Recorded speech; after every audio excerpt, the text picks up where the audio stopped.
ভেবেছি তোমায় স্বপ্নে আজও কিছু বলবো বলে। আমাদের বহুদিন দেখা হয় না, কথা হয় না, আনন্দ বেদনার ভাগাভাগি হয় না।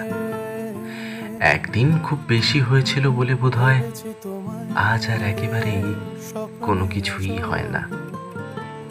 আমরা একে অন্যকে এখনো লুকিয়ে দেখি। ফেসবুকে, সোশ্যাল মিডিয়াতে কে কখন অ্যাক্টিভ ছিল, কে কি লাস্ট পোস্ট করছে তার খেয়াল রাখি। মাঝে মাঝে রাত জেগে কবিতায় খোঁজাখুঁজি করি। ওগুলো যে ঠিক কবিতা হয় তাও না, এ কেবল আমাদের অনুভূতির বহিঃপ্রকাশ। আমাদের বহুদিন কোনো খুনসুটি হয় না বলে বুকের ভেতর খচখচ করা কথাগুলো ওভাবে কবিতার নাম করে বেরিয়ে আসতে চায়। এসবকে কি আদেও কবিতা বলা চলে? আমরা একই শহরে থাকি, একই গলির মাথায় দুজনের বাস।